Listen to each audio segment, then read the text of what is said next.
Now let's talk a little bit about setting up kind of a hierarchy and working with pivots so that we can just make sure everything fits and works together. So even building from a drawing, it's not guaranteed that all of the pieces on this are going to actually move and work like they're supposed to. So as we start to build and model this, we may need to come in and set up some simple hierarchies to test things out. For instance, I think about this, the bottom of this door.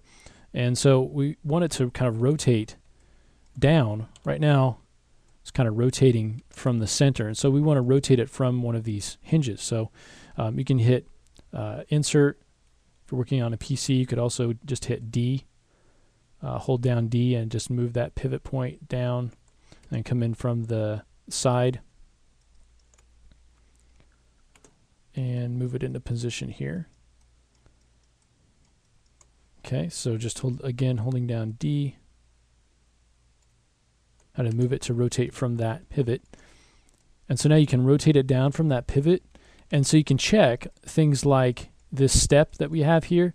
If this is a little bit too close, then we can see if that's going to actually penetrate. So you can see as we get right down here, this actually does penetrate. So we can decide, do we want it to be able to rotate further? If so, we can move that piece of geometry back a little bit. And so we can just make sure that everything fits together appropriately. Same thing here. We can come in and move our pivot over.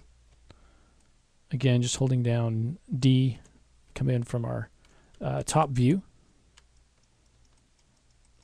Okay, and just move that pivot over. There we go. And you kind of rotate that out. You can check and see if that's actually running into anything. You can check down here. Okay, not necessarily setting this up to, as a rig, but just being able to move things the way that they're supposed to move so that we can see if there's any sort of modifications that need to be made. We can see if things need to work. Now, it really becomes apparent the need for this when we come up here to these this turret. And so we need it to move in a particular way. And so we just want to set up a quick hierarchy to make sure that that does work. Right now, everything is grouped under this one group, and that's not really working for us. And so we want to actually start to group these things together. So what I want to do is decide how this is going to move. So I think the entire turret will rotate around this base, and then each gun will pivot based on this pivot point right here. And so I want to take all of those pieces that we want to move together and group them into one group. So I can take all of the pieces on this particular gun.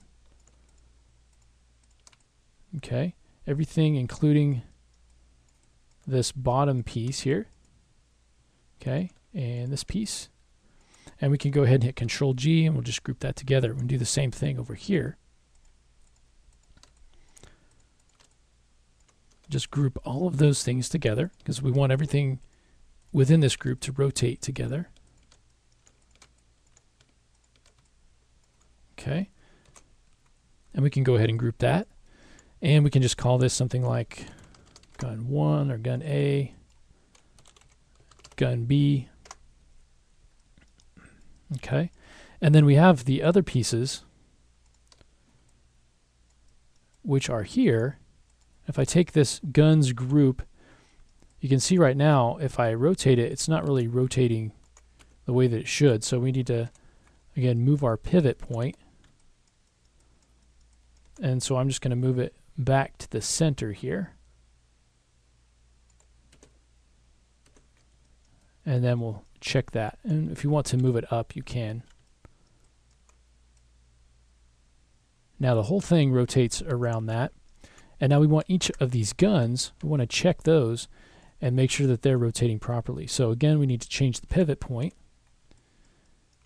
Okay, and so we need to actually, let's go ahead and just center the pivot to get it up here within our view. And then we want to move it down to that bolt. And we have it so the bolt itself isn't moving, but you could have it move as well. Okay, so now our top level can move around, and let me actually just move this up slightly. Won't change it, but we'll be able to see it a little bit better. We can rotate this around the Y, if I can grab that, and then we can also take the gun group, each one of those, once we change the pivot, and rotate that here. So we've got this hierarchy going on, and we can check and make sure as we rotate this around, is anything hitting any other pieces?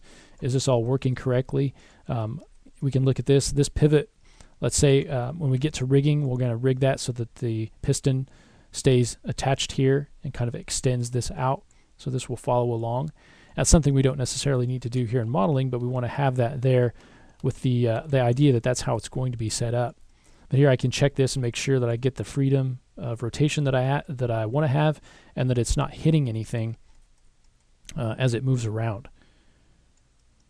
Okay, so you just want to take some time, figure out which parts of your military vehicle are going to be animated and moving. You know, check the wheels, make sure that they can rotate freely within the wheel well. You may need to widen up the bottom, the inside of the well there if they're not able to turn the right amount.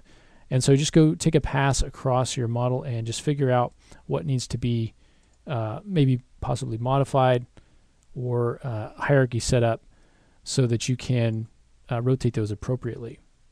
Okay?